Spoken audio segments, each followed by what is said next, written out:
नमस्कार, बहुत स्वागत है आपका गुड न्यूज टुडे में। आपके साथ मैं हूं शुभम सिंह। देश 77वां गणतंत्र दिवस मनाने जा रहा है और इसके पूर्व संध्या पर पद्म पुरस्कारों की घोषणा कर दी गई है। कुल 131 हस्तियों को पद्म पुरस्कार दिए जाएंगे। इनमें 5 मशहूर हस्तियों को पद्म भूषण, 13 हस्तियों को पद्म भूषण और 113 लोगों को पद्मश्री पुरस्कार दिए जाएंगे। अब आपको बताते हैं कि किन लोगों को पद्म भूषण के लिए चुना गया है।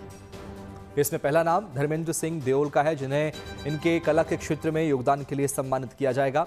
दूसरा नाम न्यायमूर्ति के.टी. थॉमस का है। ये केरल से हैं। इन्हें सार्वजनिक मामलों में विशेष योगदान के लिए सम्मानित किया जाएगा।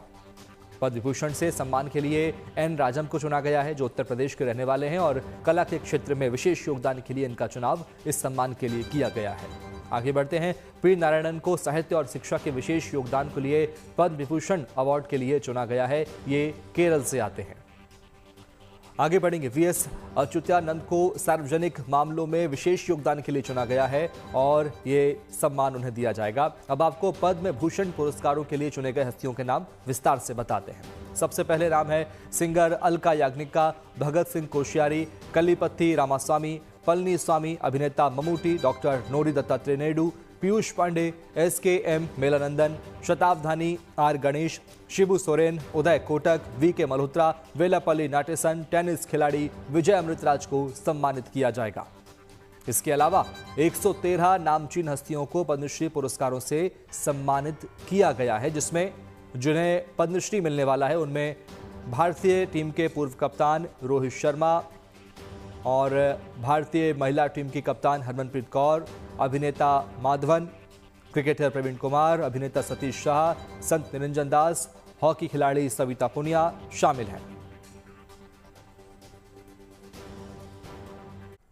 गणतंत्र दिवस के अवसर पर राजधानी दिल्ली के कर्तव्य पथ पर भारत की आन बान और शान का अद्भुत नजारा दिखने वाला है। भव्य परेड देश की सैन्य शक्ति, सांस्कृतिक विविधता और आत्मनिर्भरता का प्रतीक तो दिखेंगे ही। वंदे मातरम के 150वीं सालगिरह पर इस परेड की थीम होगी। साथ ही साथ परेड में ऑपरेशन सिंदूर की भी झलक देखने को मिलने वाली है।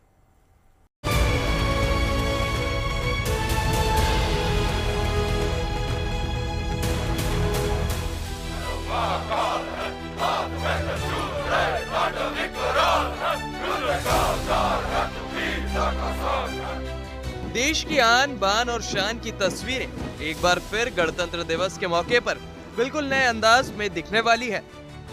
सुबह सुबह सर्द मौसम और कदमताल करते वीर जवान जब गणतंत्र दिवस के मौके पर अपने पराक्रम का प्रदर्शन करेंगे तो दुनिया और देशवासी सलाम करते नहीं थकेंगे।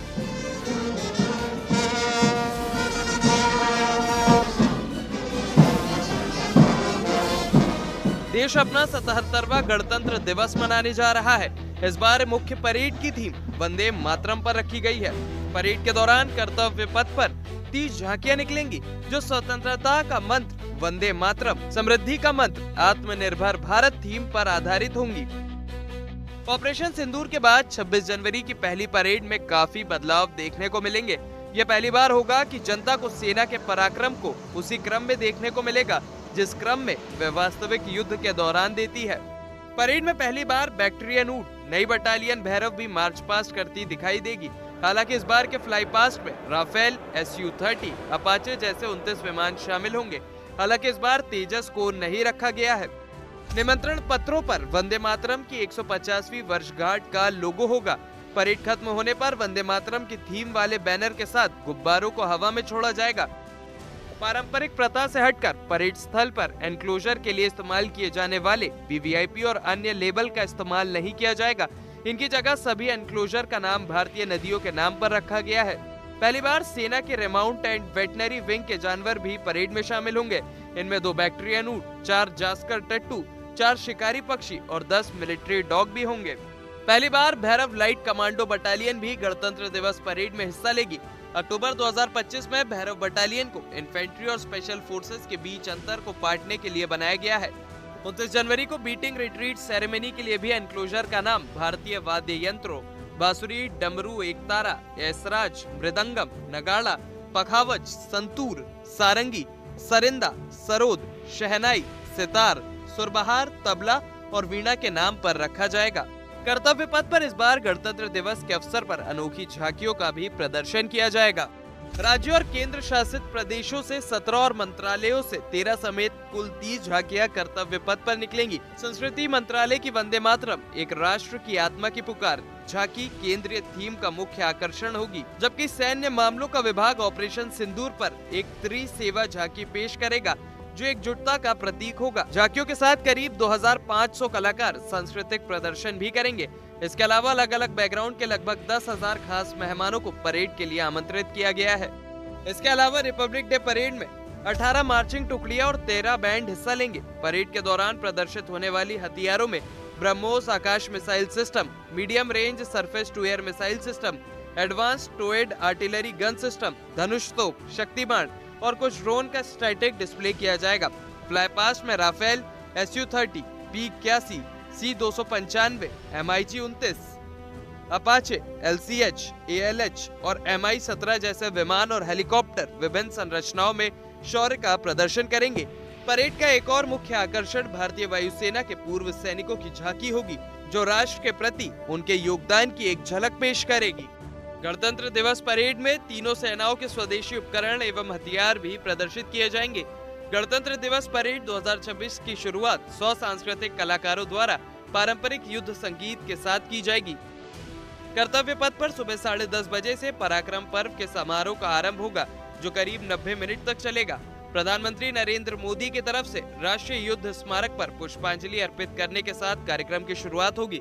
इस बार इस समारोह में मुख्य अतिथि के तौर पर यूरोपीय परिषद के अध्यक्ष एंटोनियो कोस्टा और यूरोपीय आयोग की अध्यक्ष उर्सुला वॉन डेर लेयन होंगी। इस परेड के कमांडर होंगे लेफ्टिनेंट जनरल भवनीश कुमार।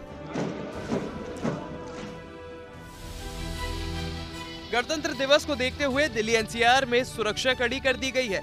जगह जगह पुलिस कर्मियों की तैनाती कर दी गई है और चप्पे चप्पे पर नजर रखी जा रही है। कर्तव्य पथ के आसपास जो अभेद्य किले जैसी सुरक्षा व्यवस्था रखी गई है, अत्याधुनिक तकनीक द्वारा लैस करते हुए सुरक्षा के कड़े इंतजाम किए गए हैं। राजधानी के मुख्य मार्गों और परेड रूट पर 1000 से अधिक HD CCTV कैमरे लगाए गए हैं, जो पूरे दिन रूट की लगातार निगरानी करेंगे। कर्तव्य पथ क्षेत्र में कुल 6 CCTV कंट्रोल रूम बनाए गए हैं। ये कंट्रोल रूम खास तौर से बनाए गए मेटल कंटेनरों में है, जिससे किसी भी आपात स्थिति में जल्द कार्रवाई सुनिश्चित की जा सकेगी। इनमें से एक प्रमुख कंट्रोल रूम कर्तव्य पथ पर स्थित है, जो पूरे परेड क्षेत्र पर नजर रखेगा। सुरक्षा व्यवस्था को और मजबूत बनाने के लिए इन CCTV कंट्रोल रूम को फेशियल रिकॉग्निशन सिस्टम से जोड़ा गया है। इस सिस्टम में क्रिमिनल बैकग्राउंड वाले लोगों का डेटा फीड किया गया है, जिससे संदिग्ध चेहरों की जल्द और सटीक पहचान संभव होगी। सुरक्षा एजेंसियों का कहना है कि ये तकनीक संभावित खतरों की समय रहते पहचान कर रोकथाम में अहम भूमिका निभाएगी। गणतंत्र दिवस के मद्देनजर दिल्ली ट्रैफिक पुलिस ने कर्तव्य पथ और आसपास के क्षेत्रों में विशेष ट्रैफिक प्रतिबंध लागू किए हैं। Bureau report, good news today.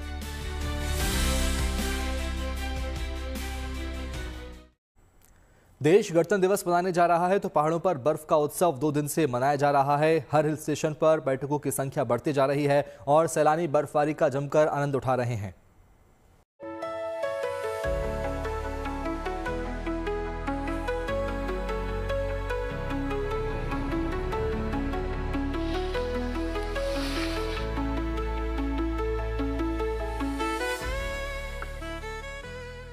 पहाड़ों में बर्फबारी को हमेशा प्रकृति के नायाब तोहफे के रूप में स्वीकार किया जाता है और लोग इसे त्योहार की तरह मनाते हैं। और इस बार तो बर्फबारी काफी दिनों के बाद हुई है, ऐसे में उत्सव तो बनता ही है। पहाड़ पर रहने वाले लोगों का कहना है कि बर्फबारी पहाड़ों के लिए किसी वरदान से कम नहीं होती। पर्यटन, तीर्थाटन और खेती ही यहाँ आजीविका के मुख्य साधन है और अच्छी बर्फबारी से इन सभी इलाकों को संजीवनी मिलती है। यही वजह है कि पहाड़ों में बर्फबारी का स्वागत केवल मौसम के रूप में नहीं, बल्कि उत्सव और खुशहाली के प्रतीक के रूप में किया जाता है।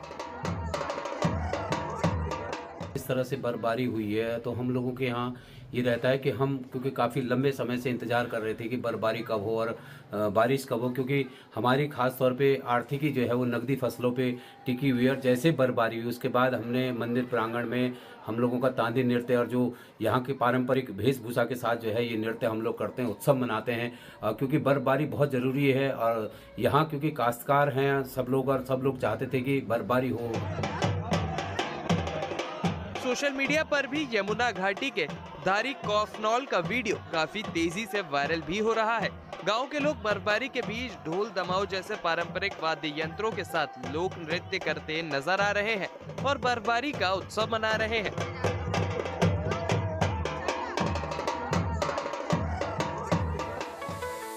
उत्तरकाशी की पहाड़ियों में हुई ताजा बर्फबारी के बाद पर्यटन सीजन की रौनक लौट आई है। यमुना घाटी क्षेत्र के प्रसिद्ध पर्यटन स्थल केदारकंठा, हरकीदून, साकरी और आसपास के ऊंचाई वाले इलाकों में पर्यटकों की आवाजाही तेज हो गई है। देश के अलग अलग राज्यों से पहुंचे सैलानी बर्फ से ढकी वादियों और पहाड़ों के बीच प्राकृतिक सुंदरता का भरपूर आनंद उठा रहे हैं। ये मेरा ज़िंदगी का पहला ये ऐसा पहाड़ी इलाके में या फिर बर्फ़ वाली इलाके में पहला टूर है मेरा, और इतना कभी सोच के नहीं आए थे। सोचा था कि बर्फ़ है या बर्फ़ है क्या नहीं है वो भी नहीं सोचा था, लेकिन जैसे आया वैसे हमारे ऊपर कृपा होगी, आसमान से कुछ बर्फ़ गिर गए और हमारे मौज हो गई। आज तक हम लोग ने ज़िंदगी में सिर्फ फ्रिज का बर्फ़ देखा, ज़्यादा तो बर्फ़ गोले वाला बर्फ़ देखा। ये तो ज़िंदगी में पहली बार दिख रहा है बर्फ़, मजे आ गए। होटल, होमस्टे और पर्यटन व्यवसाय से जुड़े लोगों के लिए यह बर्फबारी किसी वरदान से कम नहीं है। लंबे समय से पर्यटन में आई सुस्ती के बाद अब कारोबार में तेजी आने की उम्मीद जताई जा रही है। हालांकि प्रशासन ने पर्यटकों से सावधानी बरतने, मौसम की जानकारी लेने और सुरक्षित मार्गों का ही उपयोग करने की अपील की है।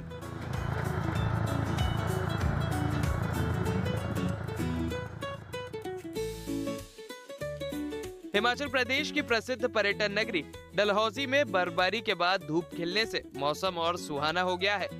यहाँ पर भी पर्यटक दौड़े चले आ रहे हैं। हालांकि यहाँ तक पहुँचने में काफी मशक्कत करनी पड़ रही है, लेकिन हिमाचल का स्विट्जरलैंड कहे जाने वाले डलहौजी में नजारा एकदम मनमोहक हो गया है। बर्फ के नजारे किसी जन्नत से कम नहीं नजर आ रहे। हर तरफ बर्फ की मोटी चादर बिछी हुई है।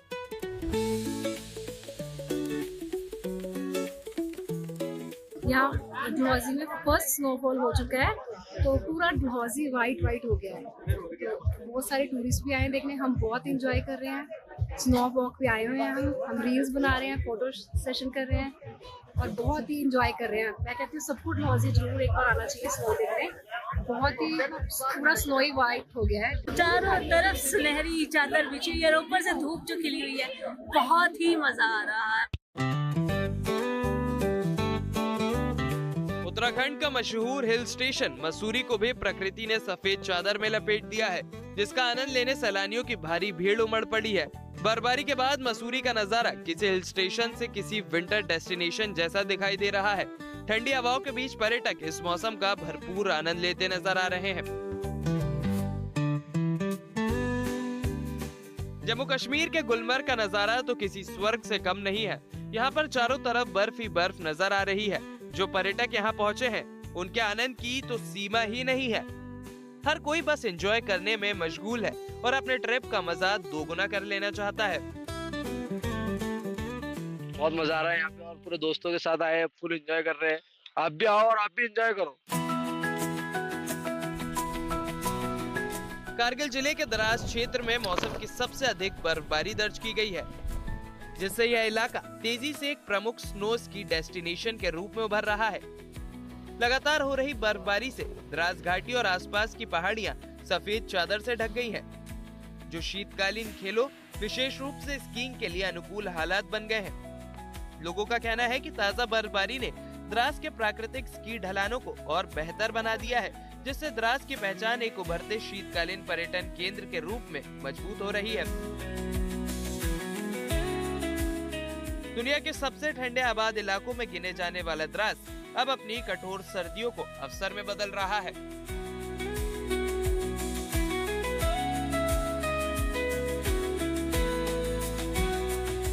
हिमाचल प्रदेश की पर्यटन नगरी मनाली में भी बर्फ का आनंद उठाने सैलानियों का आना लगातार जारी है। सड़कों पर गाड़ियों की कतार लग गई है। होटल और रिजॉर्ट फुल हो चुके हैं। मनाली में चारों तरफ बर्फ ही बर्फ नजर आ रही है।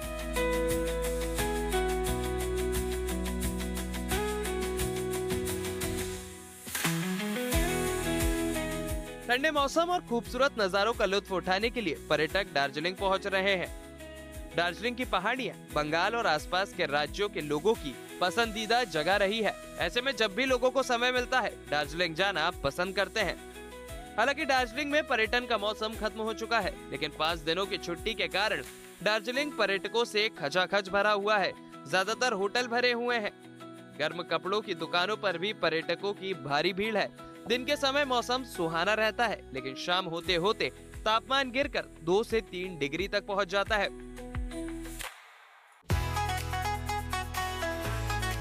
उत्तराखंड का मशहूर पर्यटन स्थल चक्राता के ऊंचे इलाकों में चारों ओर बर्फ का साम्राज्य कायम हो चुका है।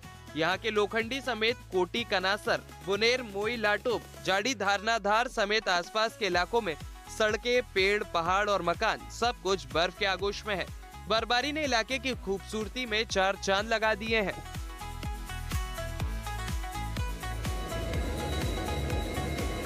जम्मू कश्मीर से एक बेहद खूबसूरत वीडियो सामने आया है, जिसमें कटरा से श्रीनगर जा रही वंदे भारत ट्रेन ताजा बर्फबारी के बीच सफर करती नजर आ रही है। ट्रेन के चारों ओर बर्फ की सफेद चादर बिछी हुई है। काजीगुंड से आई इन तस्वीरों को देखिए। बर्फबारी के बीच ट्रेन चली आ रही है। यात्रियों को सफर का अनोखा एहसास हो रहा है। बर्फ ट्रेन की यात्रा बेहद आकर्षक तो नजर आ रही है। यह सफर किसी यादगार अनुभव से कम नहीं है। उत्तरकाशी से ओमकार बहुगुणा, मसूरी से सागर शर्मा, चक्राता से टीना साहू और श्रीनगर से अशरफ वानी के साथ bureau report, good news today. बर्फ के उत्सव के बाद अब आपको लिए चलते हैं फूलों के उत्सव की ओर। गुजरात के नवसारी में फ्लावर शो का शुभारंभ हो गया है। इसका उद्घाटन केंद्रीय मंत्री CR पाटिल ने किया। इस फ्लावर शो में 40 किस्मों के 5 लाख से अधिक फूलों का उपयोग करके 20 स्कल्पचर बनाई गई हैं, जिसमें स्वागत गेट पर 95,280 फूलों से निर्मित नवसारी शब्द की एक विशाल आकृति बनाई गई, जिसने Guinness book of world record में अपना नाम दर्ज कराया है। इससे पहले सऊदी अरब में 90,464 फूलों से बने शहर के नाम को लेकर गिनीज बुक में यह रिकॉर्ड दर्ज था। अब यह ऐतिहासिक उपलब्धि नवसारी नगर निगम के नाम दर्ज की गई है, जिसका नवसारी शहर को विशेष पहचान मिल गई है। नवसारी फ्लावर शो सुबह 10 बजे से रात 10 बजे तक नागरिकों के लिए खुला रहेगा। ये करीब 1 सप्ताह तक यूं ही चलता रहेगा।